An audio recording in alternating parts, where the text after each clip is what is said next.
امیر المومنین خلیفۃ المسلمین مراد مصطفیٰ صلی اللہ تعالی علیہ وسلم حضرت سیدنا عمر فاروق رضی اللہ تعالیٰ عنہ کو 26 ذی الحج کو زخم لگا تھا، قاتلانہ حملہ آپ پر کیا گیا تھا، اور یکم محرم الحرام کو اسلام کے اس بطل جلیل، اس قائد، اس لیڈر اور دنیا اسلام پر اپنی سیرت کے انمٹ نقوش چھوڑنے والے اس خوبصورت انسان نے دنیا سے پردہ فرمایا۔ حضرت عمر فاروق رضی اللہ تعالیٰ عنہ ان لوگوں میں سے ہیں جو ابن الوقت نہیں ہوتے، ابو الوقت ہوتے، جو وقت کے مطابق نہیں بدلتے بلکہ وقت کو اپنے مطابق بدل دیا کرتے ہیں۔ یہ وہ لوگ تھے کہ دین ان کا اوڑھنا بچھونا تھا، ان کا چلنا پھرنا دین تھا، ان کا ہنسنا اور رونا دین تھا۔ انہیں علم الیقین سے لے کر عین الیقین تک ایک خاص مقام اللہ نے عطا کر دیا تھا، تو بس پھر یہ سمجھ گئے تھے کہ دین ہی زندگی ہے، دین ہی روح ہے، اور دین ہی ہماری اصل ہے۔ نبی کریم صلی اللہ تعالیٰ علیہ وسلم نے فرمایا کہ میں نے خواب دیکھا ہے، کچھ لوگوں کو میں نے قمیضیں پہنے ہوئے دیکھا، کچھ کی قمیضیں ناف تک تھیں، کچھ کی پیٹ تک تھیں، اور کچھ کی گھٹنوں تک تھیں۔ عمر میں نے تمہیں بھی دیکھا ہے، تمہاری قمیض تو پیروں سے ٹکرا رہی تھی۔ تو حضرت عمر کہنے لگے حضور خواب کوئی دیکھتا ہے، تعبیر کوئی بتاتا ہے، پر یہاں کمال یہ ہے کہ خواب بھی آپ نے بتایا ہے، تعبیر بھی آپ ہی بتائیں گے۔ حضور پھر بتا دیں اس خواب کی تعبیر کیا ہے۔ تو حضور نے فرمایا تعبیر یہ ہے کہ کسی کا دین ناف تک، کسی کا گھٹنوں تک، کسی کا پیٹ تک، اور عمر تو سارا ہی دین میں لپٹا ہوا ہے، تو سارا ہی دیندار ہے، سارا ہی۔ حضرت عمر فاروق رضی اللہ تعالیٰ عنہ آئیڈیل ہیں، ایک ہیرو ہیں۔ ان کی زندگی کے درجنوں پہلو ہیں، ہر سال ہم ایک پہلو بیان کر دیتے ہیں، کبھی عدل و انصاف پہ بات کر لیتے ہیں، کبھی نظام حکومت پر۔ ان کی زندگی کا ایک پہلو آج بھی ہماری گفتگو کا عنوان رہے گا، پر حضرت عمر کا مرتبہ اور مقام یہ ہے کہ نبی کریم علیہ السلام نے فرمایا کہ جبریل امین 950 سال میرے عمر کی شان بیان کرے تو عمر کی شان ختم نہیں ہوتی۔ 950 سال اگر حضرت جبریل بھی بیان کریں تو یہ مقام ہے سیدنا فاروق اعظم کا۔ اللہ تبارک و تعالیٰ نے جس طرح سارے نبیوں میں شان حضور کو عطا فرمائی، اسی طرح تمام نبیوں کے حواریوں میں سب سے زیادہ شان حضور کے غلاموں کو عطا فرمائی۔ حضرت عمر فاروق رضی اللہ تعالیٰ عنہ باہر والوں کا بھی بڑا سخت حساب کرتے تھے۔ بڑا ایک گورنر صاحب نے لباس بڑا شاندار پہننا شروع کر دیا تھا، تو حضرت عمر نے اتروا کے تو انہیں ٹاٹ کا لباس پہنا کے تو اونٹ چرانے کی ڈیوٹی دے دی تھی۔ اتنا سخت احتساب کرتے۔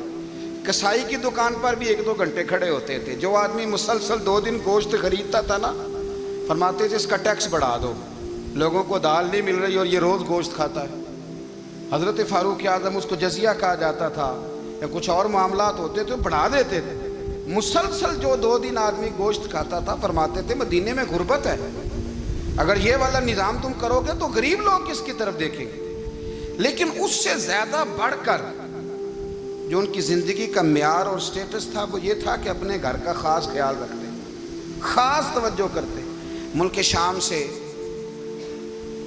اور ایران سے کچھ لوگ آپ کی خدمت میں آئے، تو وہاں سے کچھ کنیزیں بھی آئیں، ان کے بادشاہ پیغام لے کے۔ شاہ ایران کی کنیز کو ملکہ نے کہا کہ نا حضرت عمر کی زوجہ کو دیکھ کے آنا ذرا کس طرح کی ہے۔ ہمارے ملک میں کیا کہتے ہیں، خاتون اول، جی خاتون، باقی سارے دووں میں خاتون اول، ذرا خاتون اول کو دیکھ کے آنا۔ تو وہ جب آئی نا گھر میں ملنے، تو کہا کہ مجھے میری ملکہ نے کہا تھا کہ عمر کی زوجہ سے، اہلیہ سے ملاقات کر کے آنا۔ تو حضرت عمر کی اہلیہ نے نا ایک جوڑا کپڑوں کا دے دیا ملکہ کے لیے، اور ایک خوشبو کی شیشی دے دی۔ اب جب وہ تحفے وہاں گئے تو اس ملکہ نے نا کچھ سونے کا سامان بھیجا، کچھ زیورات بھیجے، کچھ تحائف بھیجے۔ جب حضرت عمر کے گھر آئے نا، وہ خادم لے کے آیا، اس نے کہا جی آپ کی اہلیہ نے تحفے بھیجے تھے، تو جواب میں شاہ ایران کی بیوی نے، یہاں جس ملک کا وہ سفیر تھا انہوں نے بھی یہ بھیجے ہیں۔ تو حضرت عمر فاروق نا وہ تحفے لے کے گھر گئے، تو جا کے کہنے لگے اپنی اہلیہ سے، یہ تو کب سے تحفے تحائف بھیجنے لگ گئی ہے، یہ کب سے نظام شروع ہو گیا؟ تو کہ حضور تحفہ دینا لینا تو ٹھیک ہے، سنت ہے، محبت بڑھتی ہے، تو یہ کوئی قباحت نہیں، اور میں نے اپنی ذاتی استعمال کے لیے جو چیزیں رکھی تھی وہ میں نے دی ہیں۔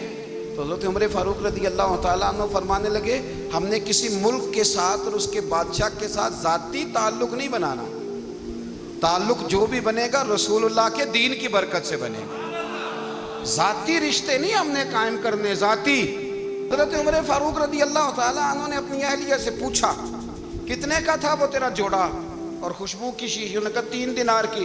فرمایا یہ 3 دینار تیرے، اور باقی جو تحفے آئے ہیں وہ تو خود کہہ، چونکہ اس نے تیرے نام بھیجے ہیں، تو کہہ کہ میں مال غنیمت میں دیتی ہوں، تو کہہ میں مسلمانوں کو کہہ۔ تو زوجہ ہنس پڑی، کہنے لگی میں نام بھی کہوں تو مجھے کہنا تو پڑے گا ہی، کہنا تو میں نے ہے ہی، جو کہ سامنے عمر فاروق ہیں، لہذا فرمایا کہہ دیتی ہوں میں نے دیا خزانے کو۔ حضرت عمر نے جمع کرا لیا، میں یہ کیا بات ہے، میرے گھر والے جو مرضی کریں، ان کا معیار زندگی جس طرح کا مرضی ہو۔ اور حضرت عمر ایک جملہ کہا کرتے تھے، اللہ کرے کہ یہ باتیں اس دور حاضر میں ہماری سمجھ میں آئیں۔ حضرت عمر فاروق رضی اللہ تعالیٰ عنہ اپنے بچوں کو فرمایا کرتے تھے کہ بہت آدمی کو بھوک لگی ہو نا، اور پھر اس کی پسند کا کھانا پکا ہو، تو اتنے شوق سے وہ اس کھانے کو دیکھتا ہے نا، فرمایا اس طرح پوری قوم اپنے بادشاہوں کے خاندان کو دیکھتی ہے، اس تیزی کے ساتھ دیکھتے ہیں کہ ان کے گھر میں کیا ہو رہا ہے، ان کا معیار زندگی کیا ہے، ان کا سٹیٹس کیا ہے۔ سیدنا فاروق اعظم رضی اللہ تعالیٰ عنہ نے اپنے گھر کے اندر اپنے بچوں، آپ کے بچے دونوں کاروبار کے لیے مصر گئے،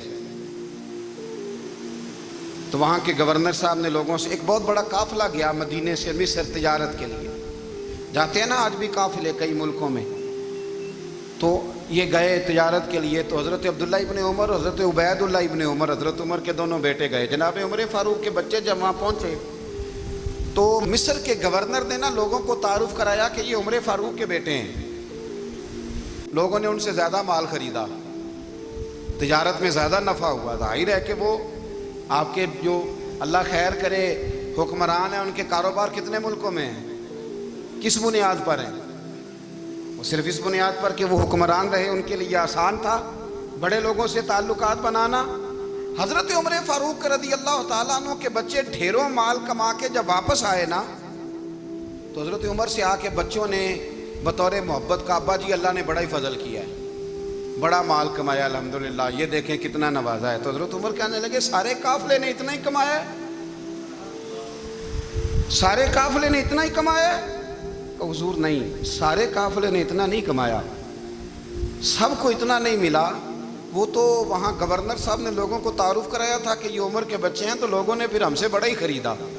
تو حضرت عمر فرمانے لگے ٹھیک ہو گیا، میں بات سمجھ گیا، اس طرح کرو جو تمہاری اصل زر تھی نا، جو راز تھی وہ رکھ لو، اور باقی سارا مال مال خزانہ میں جمع کرا دو، اس لیے کہ یہ تم نے تجارت نہیں کی، یہ تم نے اپنے باپ کا نام بیچا ہے، یہ تم نے امیر المومنین کے بیٹے ہونے کا فائدہ اٹھایا ہے۔ فرمایا یہ تمہارا نہیں حق، یہ مسلمانوں کا ہے، اس لیے کہ یہ مال تم نے محنت سے نہیں کمایا، یہ باپ کی کرسی کا فائدہ اٹھایا ہے۔ اور فرمایا اگر تم نے مال جمع نہ کرایا تو میں مال بھی لے لوں گا زبردستی اور کوڑے بھی ماروں گا، ڈبل سزا دوں گا، مرضی سے جمع کراؤ گے تو کوڑوں سے بچ جاؤ گے۔ بڑے بیٹے نے تو جمع کرا دیا، تو چھوٹا تھوڑا پریشان ہوا، تو حضرت عبداللہ ابن عمر چھوٹے کا ماتھا چوم کے کہنے لگے بیٹے چپ کر کے جمع کرا، یہاں بھی فخر کر کے ہم عمر کے بیٹے ہیں، اور قیامت میں بھی فخر کریں گے کہ ہم فاروق اعظم کے بیٹے ہیں، یہاں بھی ناز کریں گے اور وہاں بھی ناز کریں گے کہ عمر کے بچے ہیں۔ ہمارے باپ نے خود بھی حلال ہی کھایا ہے، اور جب ہماری کمانے کی باری آئی ہے تو ہمیں حکم بھی حلال کھانے کا دیا۔ بھائی ہمارا مزاج نہیں، بچہ جب لے کے آتا ہے 2 لاکھ روپیہ تو کبھی پوچھے کہاں سے آیا ہے؟ جب وہ پہلے دن غلط دوستوں کے پاس جا کے بیٹھتا ہے تو کبھی نکالا گھر سے اسے؟ یہ بہت سارے خمیازے ہمیں اس لیے بھگتنے پڑتے ہیں کہ ہم ابتدا میں سوراخ بند نہیں کرتے، جب اس میں شگاف پڑ جاتا ہے، سیلاب آتا ہے تو ہمیں ہوش آتی ہے۔ حضرت عمر نے اپنے گھر میں نگرانی رکھی، کڑی نگرانی، زیادہ نماز گھر میں پڑھتے تھے حضرت عمر، نفلی نمازیں زیادہ کیوں بلا؟ بھائی یاد رکھیں کہ آپ نے اگر سجدہ کرنا ہے تو بچہ لیٹ جائے گا، وہ اسے پتہ کوئی نہیں سجدہ کیا ہے، لیکن جب گھر میں کبھی قرآن ابا جی کھول لیں نا، جب ابا جی کا موڈ بن جائے نا لیکچر دینے کا، وہ گھر میں شروع ہو جاتے ہیں، کہتے ہیں آپ لوگ نماز نہیں پڑھتے اس لیے میرے کاروبار میں برکت کوئی نہیں، تم سویرے قرآن پاک نہیں کھولتے تو میں تباہ ہو گیا۔ تو میاں آپ نے کب گھر میں قرآن پاک کھولا تھا؟ آپ نے کب نماز پڑھی؟ آپ نے کب گھر کے اندر اللہ رسول کا ذکر کیا تھا؟ آپ نے کب حدیث چھیڑی تھی؟ آپ نے بھی تو گھر کے اندر جب بھی آپ آئے ہیں تو آپ نے وہی کچھ کیا جو دنیا دار کرتے ہیں۔ آپ بھی تو اپنا موبائل لے کے الگ کونے میں بیٹھ گئے، آپ نے بھی تو کہا ہے کہ اب تمہارے چینل ختم، اب میری مرضی والا چلے گا۔ تو جو آپ نے کیا ہے بچے بھی وہی کام کریں گے۔ آپ نے بھی گپ شپ لگائی ہے تو وہ بھی لگا رہے ہیں۔ یہ سمجھ لیں جو کام آپ کریں گے آپ اپنے بچوں کی سیرت میں اس کا جلوہ دیکھ لیں گے۔ بڑی پکی سی بات ہے کہ آپ کو بچے کی عادتیں دیکھ کے سمجھ آ جائے گی کہ میں بھی یہی کرتا تھا اور یہ بھی رضی اللہ تعالی عنہ۔ حضرت سیدنا ابو موسیٰ اشعری کہتے ہیں کہ میں نے نا صفائی کی، مال غنیمت کی میں نے صفائی کی تو ایک دینار مجھے نا کہیں پڑا ہوا مل گیا، تو فرماتے ہمیں اجازت ہوتی تھی کہ ایک آدھ دینار ہم اپنی مرضی سے کہیں خرچ کر سکتے تھے۔ اگر آپ ناراض نہ ہوں تو ہمارے ہاں جب چیئرمین صاحب، ناظم صاحب ٹھیکے دیتے ہیں تو ٹھیکیدار ان کا چھوٹا بھائی ہوتا ہے یا چچا کا بیٹا ہوتا ہے یا خالہ کا بیٹا ہوتا ہے، وہ خود ناظم ہوتے ہیں اور ان کا چھوٹا بھائی ٹھیکیدار ہوتا ہے، یعنی وہ نا سارا کچھ گھر کے اندر ہی رہتا ہے، گھر کے اندر ایک پیسہ دیتا ہے دوسرا واپس اس کو واپس کر دیتا ہے، گھر کے اندر ہی۔ اب تو خیر ہمارے لوگ سمجھدار ہو گئے، ایک بندہ ایک سیاسی جماعت میں ہوتا ہے، دوسرا دوسری میں، اور تیسرا جس کی بھی حکومت آئی حکومت تو ہماری رہے گی نا، ایک بندہ تو ہے نا اس جماعت۔ یہ اچھا لوگوں نے ایک طریقہ نکالا ہے۔ تو حضرت عمر کے بیٹا گزر رہا تھا تو حضرت ابو موسیٰ اشعری کہتے ہیں میں نے صفائی کی تو ایک دینار نکلا، تو میں نے وہ ایک دینار نا حضرت عمر کے بیٹے کو دے دیا۔ میں نے کہا لو بیٹا اپنے چچا کی طرف سے تحفہ۔ اور گھر جا کے انہوں نے حضرت عمر کو بتایا کہ چچا نے پیسے دیے ہیں، چھوٹے بچے تھے۔ حضرت عمر نے حضرت ابو موسیٰ اشعری کو بلا لیا اور بلا کے فرمانے لگے میں تو تمہیں اپنا دوست جانتا تھا اور تو نے میری اولاد کو ہی دنیا دار بنانا شروع کر دیا، میرے بچوں کو ہی تم نے دنیا دار پیسوں پہ لگانا شروع کر دیا، میں تو تمہیں یار سمجھتا تھا۔ فرمایا تمہیں چاہیے تھا میرے بیٹے کو نصیحت کرتے کہ بیٹا پیسوں سے رب راضی نہیں ہوتا، اس کی رضا والے کام کیے جائیں تو رب راضی ہوتا ہے۔ اور فرمایا تمہیں کوئی اور گھر نہیں ملا تھا تباہ کرنے کے لیے، میرا ہی گھر ملا تھا، اٹھاؤ اپنا دینار اور خبردار آج کے بعد میرے بچوں کے ساتھ یہ والی نیکی نہ کرنا۔ اور ہمارا کیا سٹیٹس ہے؟ دوستی ہے یہ اس سے جو تحفے زیادہ دے، جو بچوں کو خراب کرنے میں مدد زیادہ کرے اس کے ساتھ گرانا۔ حضرت عمر نے گھر پہ اور سب سے بڑھ کر اپنی ذات پہ توجہ کی۔ حضرت ابو مالک رضی اللہ تعالیٰ عنہ کہتے ہیں میں عمر کے پیچھے پیچھے ایک باغ میں گیا، اکثر اس باغ میں جایا کرتے تھے، اور عمر جا کے نا تو درخت کے نیچے بیٹھ گئے اور فرمانے لگے او امیر المومنین اللہ سے ڈر جا، ورنہ جس رب نے حکومت دی ہے وہ عذاب بھی بڑا دے گا، ڈر جا رب سے۔ کبھی ساری زندگی حضرت عمر نے اپنا کوئی تعارف نہیں کرایا، کبھی نہیں۔ ایک بندے نے آپ کے سامنے تعریف کر دی آپ کی تو فرمانے لگے تو خود بھی ہلاک ہوا اور مجھے بھی ہلاک کر دیا، کیا ضرورت پڑی ہے میری تعریفیں کرنے کی؟ اتنی دیر میری تعریف میں لگائی، اللہ کا ذکر کرتا رب تجھے ثواب دیتا، حضور پہ درود پڑھتا تو رب تیرے اوپر رحمتیں نازل کرتا، کس چکر میں ہے؟ آج جتنا اچھی کوئی خوشامد کرے اتنی اچھی وزارت ملتی ہے، جتنی اچھی اس کو جو ہے وہ چاپلوسی کرنی آیا درجہ بھی اسے اتنا ہی اچھا ملتا ہے۔ حضرت عمر فاروق رضی اللہ تعالیٰ عنہ آپ کے بیٹے کہتے ہیں، صاحب فتوح الشام نے لکھا ہے، آپ کے صاحبزادے کہتے ہیں میں نکلا تو میرے ابا جی نا اپنی پشت پر مشکیزہ رکھ کے کنویں سے پانی بھر کے آ رہے، میں دوڑ کے آگے گیا، میں نے کہا ابا جی مجھے دے دے۔ فرمانے لگے بیٹا تیرا کیا خیال ہے، کوئی اور نہیں تھا مشکیزہ بھر کے لانے کے لیے، تیرا کیا خیال ہے؟ کہا ابا جی بڑے لوگ تھے پر آپ کیوں اٹھا رہے ہیں؟ فرمانے لگے نفس نا ذرا میرا بڑا ہو گیا تھا، اسے ذرا ذلیل کر رہا ہوں، ذرا اپنا محاسبہ کر رہا ہوں، یہ مجھے کہہ رہا تھا تو بڑی چیز ہے، تو میں نا ابھی مشکیزہ گھر رکھ کے آؤں گا، پھر تیری ماں نے مجھے کہا ہے کہ گھر میں لکڑیاں کوئی نہیں جلانے کے لیے، پھر میں جنگل سے لکڑیاں کاٹ کے لاؤں گا۔ اب میں امیر المومنین بن کے نا تو میرا نفس تھوڑا بڑا ہو گیا۔ اب یقین کریں ہمارا ہاضمہ خراب ہو جاتا ہے جب تک ہمارا تعارف صحیح نہ ہو، ہمارا تعارف ٹھیک نہ ہو، میں یہ ہوتا ہوں، میں وہ ہوتا ہوں، چھوڑ، مٹی دیں تے مٹی رہنا ہی، مٹی دیں تے مٹی دیں تے مٹی رہنا ہی، ایویں کادی بلے بلے، اج مٹی دے اتے بندیا تے کل مٹی دے تھلے، مٹی دیں تے مٹی رہنا ہی، کادی بلے، مجھے پوچھ لو، مجھے جان لو، میرا نام لے لو، میں بھی آیا ہوں، میں بھی ہوتا ہوں، میرا بھی یہ تذکرہ ہے، میں بدکار پرانا خادم، کسے در ملی نٹ ہوئی، یہ تے واصف یار نے نظر جو کی تھی تے واصف واصف ہی ہوئی۔ یہ تو بڑی بات کی بات ہے، تو بات کی بات ہے صاحب، ورنہ من آنم کے من دانم، جو ہم ہیں اس کا ہمیں پتہ تو ہے نا بھائی۔ کبھی بھی یہ جو ذات کا چکر ہے نا، میں بھی ہوں، مجھے بھی، او بھائی یاد رکھو میں کون ہوں، یہ جو نام نمود اور یہ خواہشیں اور یہ جو وقار، یہ تو کمزور لوگوں کا طریقہ